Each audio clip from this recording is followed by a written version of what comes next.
Hello. Look at us. This is fantastic. Oh, it's a weird experience here. My name is Cale Zeldin, and I am a high school teacher in Rhode Island, and I pop up on your YouTube screens from time to time. And it's great to be here, especially in these 2 days where we will lay or play our scene. We often hear about two world mythologies and the two worlds, and we can talk about spirit and matter. But we join here in the flesh, to fuse spirit and matter in the spirit of fellowship as we explore what we mean by these words, fellowship, and perhaps more elusively, what we mean by spirit. Listening to what Corey told us about the estuary protocols and what his hopes for really moving. And as I usually do when I hear people talk in profound, moving ways, I revert to some book that I have read and taught. And he talked about the valley, the woods being lost, and monsters like she-wolves and leopards and lions, from the opening canto of Dante's Inferno. And when I teach the book to my kids, my students and my kids, I talk about pilgrimage as a physical journey to a spiritual end. And so my hopes for us this weekend is that we can be together physically as we aspire spiritually. We look for our telos, our destiny.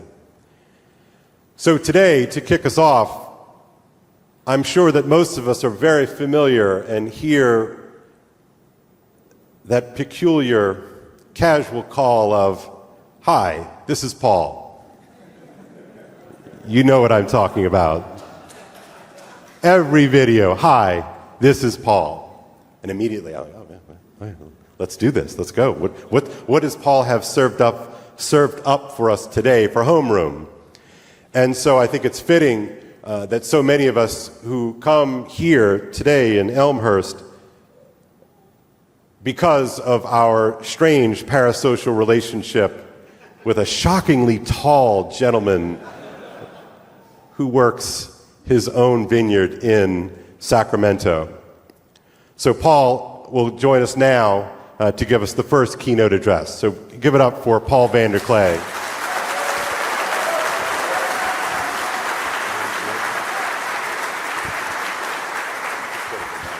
I'll just use it here. It's fine.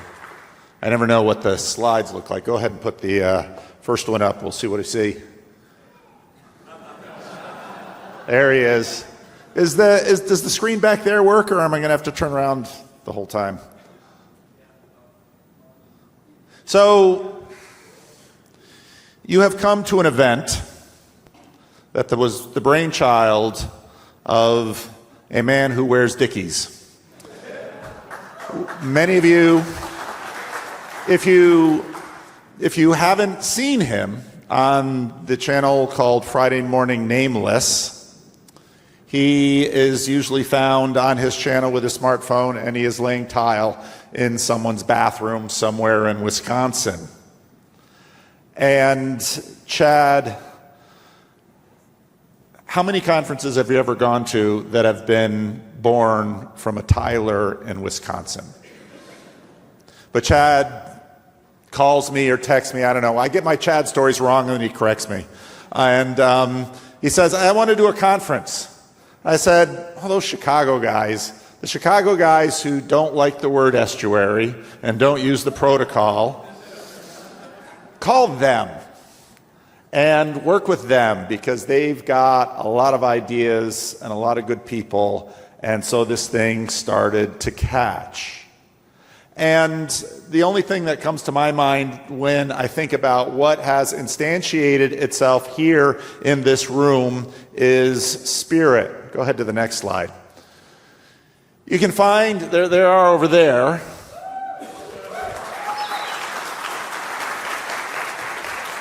of course, I heard it through Grim Grizz, another channel that is criminally underwatched. Even though, yes, Grizz, you know what, I'm not going to say it.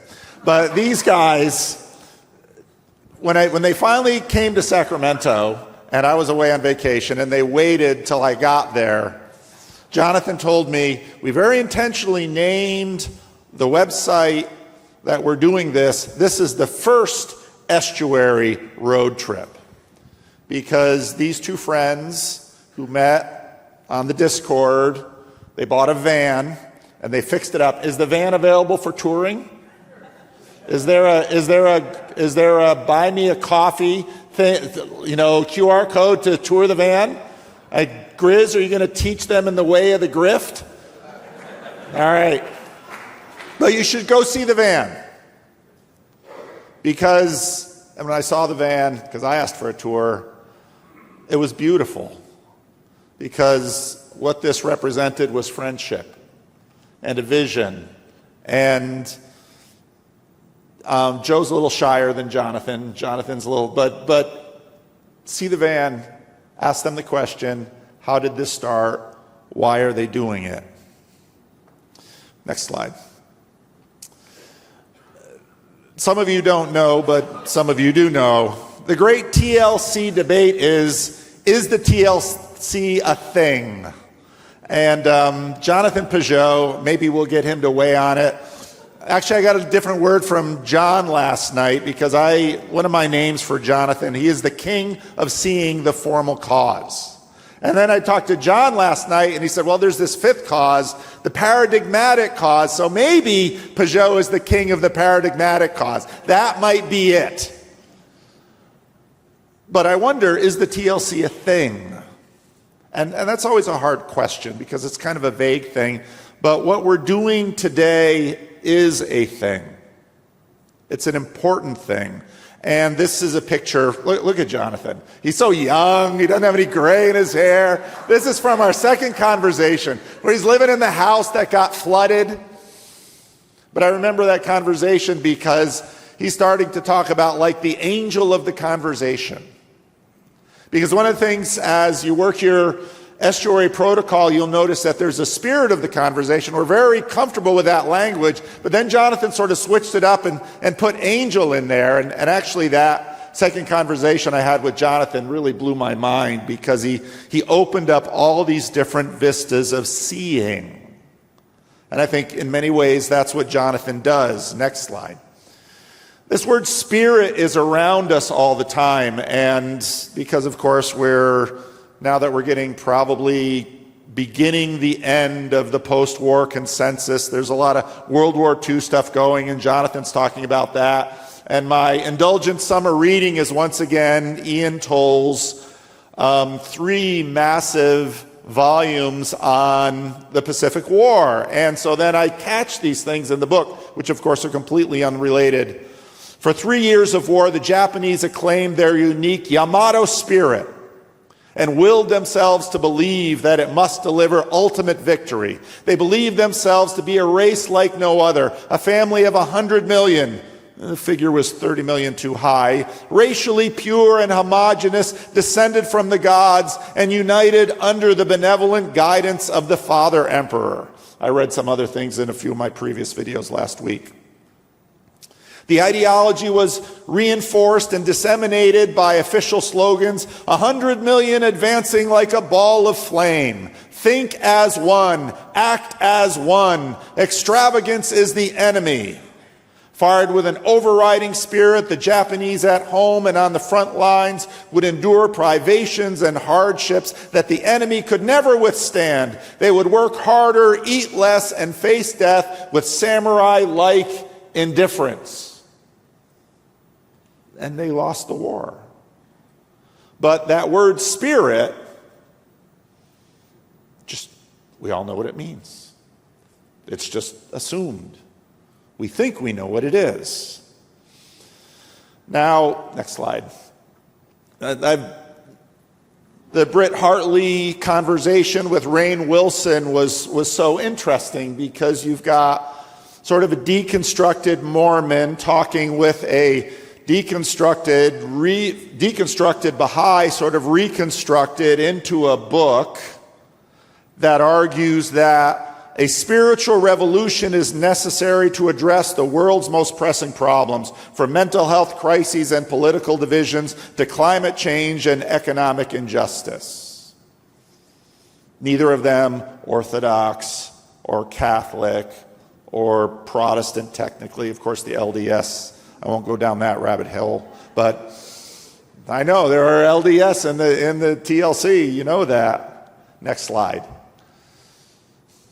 Are you the ones flipping slides, Chad? No? Oh, they are. Okay. Oh, it's up there now. Good. Thank you. And we are downstream from a mass exorcism. Because when I was trying to figure out in 2016, 2017, 2018, what is happening? Because I saw something happening, and of course, last night at I call it the Orthodox drinking game. I'm sorry, John. That's my name for it. It was great. I loved it. I want to do more of them.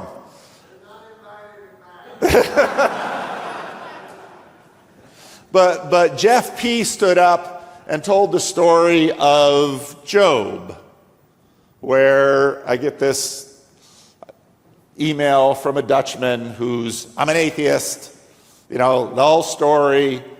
But I found Jordan Peterson, and then I saw there's this minister talking about Jordan Peterson. So I clicked away, and YouTube kept giving it to me. He had this weird beard right on the bottom of his face.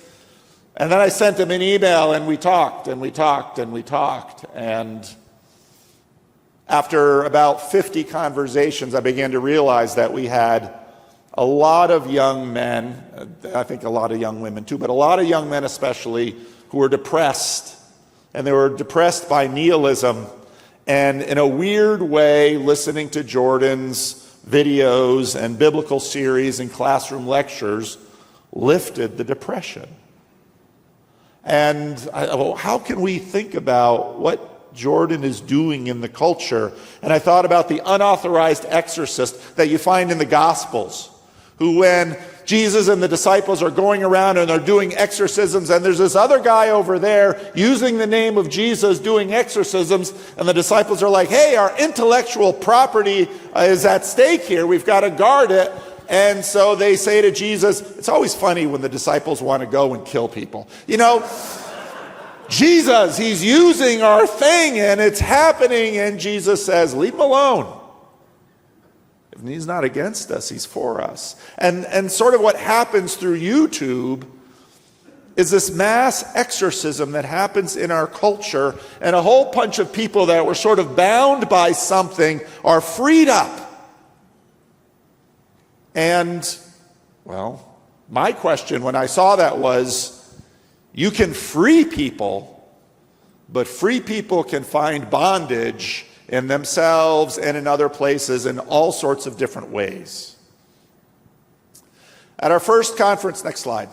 At our first conference in Thunder Bay, we talked a lot about consciousness. The title was Consciousness and Conscience, and we didn't talk a lot about conscience. We talked about consciousness, and John gave a wonderful, I remember, because John spoke first, and John gave that talk, and I was like, oh, man, now they got to listen to me. Is really gripped by imposter syndrome. And I loved his talk, consciousness as awakeness and awareness and access and authority/authorship and aspectuality. It was Job that gave me the funny Vervaeke words meme. I don't know, John, how thinks about that. But we talked a lot about consciousness, and this idea of consciousness is sort of all over the place. Next slide. I read my comments very faithfully. I don't always comment on all the comments, but I read them. And I pay attention to the names. And is Farrell Philosopher here? No. Farrell Philosopher is a very regular commenter. And I get a sense of the personalities through the comments. He's an excellent commenter. He's very skeptical about a lot of what we're doing, but he always comments productively. People who have given a matter responsible study take up the beliefs of one or two reasons. They are aware of sufficient evidence. The belief relieves their dissonance. I have neither reason to believe that hyper-objects have consciousness. Now, many of you will hear that and say, what? Hyper-objects? You haven't been paying attention, have you? John introduced us to hyper-objects, and it's a really interesting book that I've only read a little part of, but I bought it anyway. That's why I'm a little concerned about the book selling, because for some of us that's sort of an addiction. And the bookseller that came here, he's kind of a pusher. It's like, oh, look. Oh, man. But I wonder, we've chewed on this consciousness word enough, and I wonder if we couldn't pivot, because I don't know that we're really going to get far with it, to another word that's sort of creeping up in the last year or so. Probably helpful shift from default substance consciousness, because I think with sort of this implicit substance ontology, consciousness we think of as a substance. And I think it's much more relationality that we're looking for. Another book that John, a great book really, The Blind Spot, that I hear Evan Thompson, because John always says Evan Thompson, and he's done some videos with him, and I've watched some. I call it the scientific lab leak, because we found something that worked, and once we find something that works, it's like, I'm going to try it over here, and I'm going to try it over here, I'm going to try it over here. And that's a really good thing that we do, but the problem is it works someplace and not others. And so it's human to overreach. Our parents overreached and grabbed the fruit of the tree of good and evil. And a lot of Catholic and Ortho complaining about the Protestant Reformation. I'm here kind of to stick up for the Protestant Reformation and the Enlightenment and the scientific revolution and the Industrial Revolution, because people always complain about these things, but I know people who live without them, and they're not here because they don't take planes, and they don't have money, and they don't have refrigerators, and all those things. So I understand we overreach and should critique, but we're not really going to get rid of these things anytime soon. None of us are living without the blessings and the curses of these things. Next one. Is a city conscious? See, and that's why I think it's just a hard question, because I don't think we can think about consciousness we can't think about it other than how we experience it. And I know that my dog has consciousness, and maybe even flies, and I'll leave that stuff to John Vervaeke. We're adept at relating to cities, though, in ways that cities can understand. But if you're paying attention, you notice that we just heard this fudgy word consciousness and added another fudgy word understand, because how can a city understand? But it does. And it responds and it reacts. And so there's a relationality between us and our city. And the closer you are to many things above us, as you approach them, you sort of approach them with, again, this as if it has consciousness, or as if it understands, or it is as if, and all of these agency. In other words, we do that with cities, and we do it with volcanoes. Next slide. One of my favorite talks I had with John Vervaeke, where I played around with the format a little bit, why we relate to a personal God. That talk is like 5-6 years ago already. There's a realness in our relationality that I think is greater than my thoughts about the status of consciousness or how to symbolize that thing. In other words, there's a realness in what we're doing here. And that realness is partly because it's so many levels. When you go to your estuary group, you will be in a room, you will look at each other, you'll feel the chair, you might get thirsty, you'll listen, you'll smell. I mean, there's more layers. And again, another thing that from John, this realness thing, it's not a binary, it's comparative. And of course, I can't do all the words like John can, so that's why he's here. But to me, it's sort of back to Pascal. which is the spirit of geometry and the spirit of finesse. Now, part of the difficulty with what we do here is that we're really engaging in a multi-year conversation, and many of you have sort of popped in here and there. No one's able to watch even all my videos, never mind all of our videos, or all of the videos that all of the other people in this room make. So I do have to repeat. And Pascal has this idea of these two, and so it's good to sort of pause. Pascal said, you approach the world through two spirits. The spirit of geometry is the analytical, logical, and methodical mind. It's the type of reasoning used in mathematics and sciences. Its principles are clear, precise, and few in number. And of course, if you've known anything about Ian McGilchrist, it's like, spirit of geometry, that's the emissary. And then there's the spirit of finesse, an intuitive, perceptive, and holistic way of thinking. Its principles are numerous, subtle, and often felt rather than explicitly stated. This type of reasoning is used in social situations, art, and understanding human nature. It involves seeing the whole picture at a glance and grasping complex relationships without a formal step-by-step process. And you see that and you read McGilchrist and it's like, wow, look at how these things are lining up. Next slide. Now the world is, I think, the West is getting increasingly unweird. Western, educated, industrial, rich, democratic. If you read Rod's book, is Rod here? I haven't seen him yet today. All right. UFOs, psychonauts, AI beings, unattached burdens, critters, diamonds, angels, demons. We had a culture that was sort of a suppression and a discipline that sort of leaned us into the spirit of geometry, especially in public spaces. And again, I'm the Protestant. That's not a bad thing, because as a pastor, people have lots of ideas and they're weird. And that's okay. But when it comes to public realms, it's sort of, you got to limit it. You got to test it. You got to work it through. You know, well, that slide's coming up, Rod. I see you there. You're on a slide.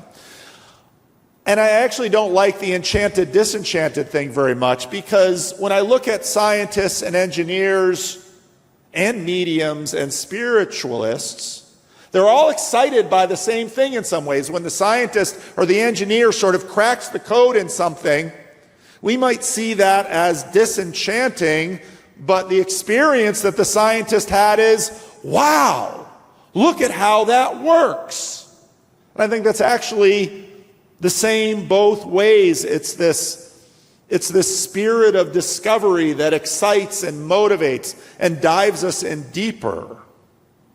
So in that way, the spirit of finesse isn't the only enchanted spirit, so is the spirit of geometry. We love to discover the patterns that govern. It's just that different patterns govern different things. And there's lots of patterns. That's why Jonathan Peugeot is not going to be out of work anytime soon. So, you got this correct slide. And so to what degree does the re-enlarging of the curtailed domain of spirit helpful? That's a real question for me. Because on one hand, this shift back towards thinking, wow, there's spirits governing lots of things. Is that the most helpful language? And that's really an open question for me, because, again, it is human to overreach. We had this interesting new conversation now about social fertility suppression, and this fascinating conversation that Benjamin Boyce had about high status women are suppressing the fertility of lower status women in a Darwinian domain. And it was like, wow. And Jordan had connected this up with Snow White and so many thoughts I hadn't thought of. But the thing just kept coming up in my mind. Is this conscious? Because I know a lot of high status women, and that doesn't seem to be what they're concerned about. And so Benjamin asked her, early in the video, she said, and then later in the video, she basically says, well, I don't know if consciousness is a thing or not. And it's like, wait a minute. And some people thought, and I've gotten pushback, some people thought I was a little hard on her because, she was kind of a hero at that moment. And then my good buddy Rod, who really keeps me honest, says, now do that for religion. Oh yeah, fair. Social contagions. And then this image of exorcism. And I thought, do 12-step programs do exorcisms? Well, it's kind of right there in the steps, isn't it? They need to be, something has been governing them, something has been capturing them. And do therapists do exorcisms? Yeah, they really do. Because someone is bound, and through that process, they are freed. Does propaganda, is that a spiritual thing? That seems easy. And I thought about all of this stuff going on in Japan, the emperor, God, all of that, the end of the Second World War, the atomic bombs, those were massive exorcisms of a spirit that had dominated Japan. But spirits don't just go away. I think that's one of the myths of the modern imagery. Spirits are always replaced. And I loved my favorite Peugeot series with Richard Rowland, who I haven't yet met in the flesh, so really looking forward to meeting him in the flesh sometime, are his Universal History. And they get into this stuff about American spirits, and I thought, oh yeah, now you're really cooking. And then we're at the ball game on Wednesday night, and Cale says to me, kids in school aren't excited about sports anymore. And I thought, wow. We're at the Cubs game, and there's this powerful spirit moving through the stadium. I haven't followed baseball really much since I was 12 or 13. But boy, I'll tell you, when the bases were loaded and there were 3 balls on that guy, and the Spirit takes us all, and we think nothing of it. All of us, I'm not paying any attention to the Cubs and the Brewers, but I'm carried along. And Jonathan asks in that video, will all of these spirits make it into the next world? How long will these spirits live in this world? And Cale is like, just think about baseball, the spirit of baseball going away. It's lesser than it was 50 years ago. We live in a battleground of increasingly public spirits. The thing that I caught from the Douthit conversation with, what's her last name? Didn't put it in there. Her book is out there. She, the idea is that, well, if we can find the ship that's, Grizz, is there a ship at Roswell? Okay, they moved it a long time ago. But we're going to lay our hands on that ship. And it's like, that's not how any of this works. Grizz, did they really go to the moon? All right. You'll have to ask Grizz. That's not how any of this works. That won't solve anything. And that's our imagination, because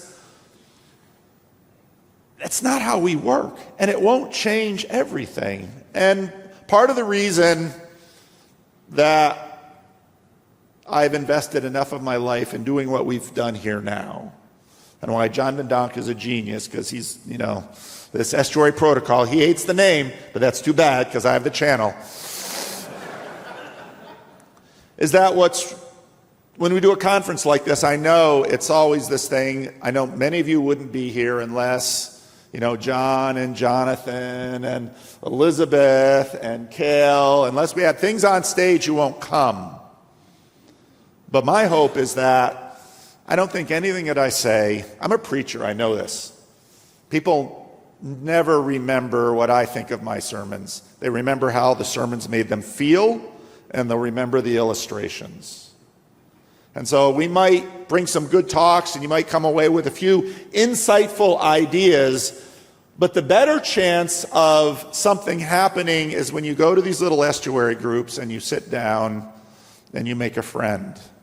Elizabeth, I'm really glad that Chad had the idea to bring Elizabeth here, because part of what we started in Thunder Bay was kind of this tradition of bringing in someone who isn't sort of been neck deep in this thing. Because when she comes in, she's like, what's going on here? What is this about? And part of the reason we need to bring her in here and to have her ask that question is we don't quite know what this is about either. I mean, we're kind of laying our hands on the spaceship that used to be in Roswell, and we're not quite sure what we're touching. But we are touching something real. And many of you can attest that you're touching something powerful. And so when you go into that little group, you can sit here and listen to me talk, and we'll listen to the other people talk. But I look out here, and I see a truck driver, and I see Michigan Man, and I see a cardiologist, there he is, and I see this guy who comes from Cyprus. He's like gonna be like every single one of them, and he's right over there. So I want to know, how many of you, when I say coming out of the lurk, just raise your hand, how many of you know what I'm talking about? Okay, put your hands down.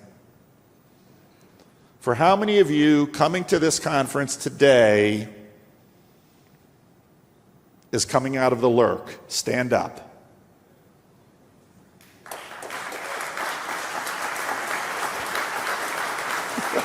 Even Caleb. All right, you can sit down. Because when we're trying to explain to Elizabeth, what is this about? So much of this is about coming out of the lurk. And again, the problem, which I really despise, is that too many of you stood up, then I can reasonably, with my Dunbar number, really connect with. And because of this really weird, illusory, in some ways lying dynamics that come through the screens, that's a sad thing. But in your little estuary group, there are people who, have there's real good reason to never show up in a live stream. I get that. But there's good reason to come here and go to a little estuary group and say your name and share your story and make a friend. Because truth is that our YouTube channels will come and go. It's the age of decay. Things come and go.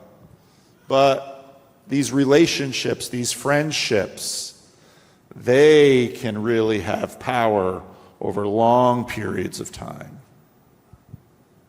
Now, we recognize a lot of cross domains. You use a pool cue to move billiard balls, but the game isn't confined to the table. We had chemicals to the body, medicine, but we recognize that what happens within the skin is not all that's going on. The stoner in the basement might find bliss in drugs, but his parents, who have always said, I just want him to be happy, if you say, he's really happy with his drugs in the basement, the parents know he was made for something more than that. And we have lots of different languages. It was so funny, this thing shows up on Twitter, and of course the dude has a UC Davis sweatshirt on, and he's saying to the street evangelist, this religion stuff, no, the main thing is that you try to improve society. Oh.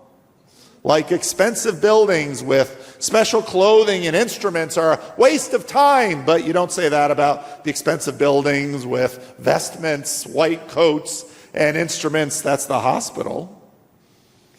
To kneel, to process, to wave placards somehow changes things. Tell me, what things does it change? Tell me that mechanism. Show me this society you speak of. I can feel it. I have a sense of it, sort of dead reckoning. Tell me what improve means. Jesus, when you read the Gospels, one of his primary identities was that of an exorcist. We have many different names for the kinds of spirit Jesus cast out. C.S. Lewis in Miracles notes the strange dynamics of miracles and time. How so many of Jesus' miracles, water to wine, C.S. Lewis says, every day water gets turned to wine. It just falls from the sky and lands on the vineyard, and it grows the grapes, and the grapes get pressed, and time, and blah, blah, blah, blah, blah. And one of the things that Jesus does with his miracles are things are sped up. A therapist may do an exorcism on someone who is bound by something. A doctor may exorcise something that is binding a person. But the strangest exorcism Jesus did was never seen as an exorcism. But I think it is, because it's performed by hanging on a Roman emblem of torture through which they established their dominion. And he says, I'm going to exorcise the Roman Empire in this way. And it's only far later we began to recognize. So Chad, I remember Chad's like, the theme of the conference is fellowship of the Spirit. I thought, oh boy, how's that going to go? But here's the thing about Chad. He's back there in his dickies. I've yet to see the baby. I got to see the baby. I really want to see the baby. And he'll, every few months he'll have his own little meltdown on his channel. What are we doing? You people are, on and on and on. And then he'll come back and, what was I doing? But Chad's a genius. He is. You are, Chad, you are. Because I watch your branding. And I watch you thinking. You might not be the kind of genius that we look at with other people in society and say, oh, they've started a big corporation or they discovered a big medical thing. And Grim Grizz, I look at Grim Grizz, yes, it's unwatchable, I know, but it's a work of genius. And for a man who's supposed to be a cautionary tales about video games, his channel is a video game when you watch it. And the thing that I know is that there are immense blessings and there's immense power and giftedness all throughout this room that human history will never appreciate and never record because we're way too fast. And so the purpose of, okay, we're going to have these stage things and then we're going to go down in these little groups and you're going to meet with randos. I want you to discover the blessings and the spirit and the beauty that is in all of these randos whose names won't even show up on a live stream. Names that I won't even get a chance to meet. So I want us to slow down and see that beauty and learn to relate to it. What spirits bring us here, what angels will emerge from all these little estuary conversations, what relationships will be strengthened, changed, and blessed. I got to keep going. You guys used a little bit of time. I'm used to having as much time as I want on YouTube. I've been reading Rod Dreher for years, and I always say, it wasn't actually Peterson that brought me down this road, it was Dreher. It's his fault. I used to be a nice Christian Reformed liberal minister, Rod. You ruined that. But my favorite Rod Dreher is when he writes about his family and the town he grew up in. And when he writes about his sister. And in his Substack a couple days ago, Margarita votive on a county cemetery. Wow, what a powerful piece. I shared it outside the paywall. Sorry, Rod, but a bunch of people. It was beautiful. And he writes, I'm starting to wonder if I'm like someone whose hands were chopped off, who is still trying to shake hands, the hands of others, and doesn't quite understand why it doesn't work. You might feel that way here because, a lot of you are introverts. You've come out of the lurk. It's a little scary. I get it. And the age of decay robs us. But even though Rod is right about a bunch of things that I was, back one slide, still the Rod slide. There we go. And Rod's a little prophetic in some things. I think the real thing that Rod has given me and given this world is he has shared himself and his brokenness with us. Because then I know, well, if a big important blogger like Rod Dreher can share his brokenness, maybe I can too. All right, next slide. We live in the age of decay, we really do. And Dan W., I won't out you, Dan, but he's one of the Chicago, there he is, says to me, we're a bunch of deconstructeds looking for some reconstruction. And I thought, Dan, you really nailed it with that. I think even more, we're looking for a resurrection and a restoration that this age can't fully give. So if your expectations for the conference were way up here, we'll probably disappoint. And if you meet me because you've been watching me through this lying screen, I'll probably disappoint. But as the Calvin chaplain, Dale Cooper, used to always say in his sermons, I don't remember hardly anything from his sermons, but these two lines I remember because he repeated them again and again. Pain shared is pain divided. Joy shared is joy multiplied. You got it. When Chad mentioned the name of the conference, one verse just came up.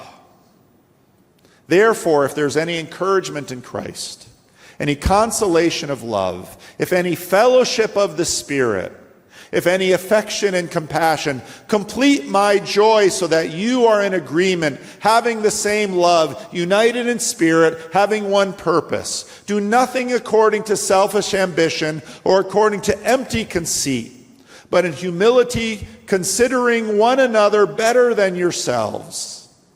Each of you not looking out for your own interest, but also each of you for the interests of others. It's from the book of Philippians, and every time I read that book, I lose my heart-saving throes, Grizz, because it always touches me. This is what Paul says to a church when he's in prison, and he's wondering, have I done any good? And he says to the church, this is what you should do. This is how you lean in. This is how the Spirit works. And then he goes and gives the Christ song. You can look it up. So, all right. Thank you.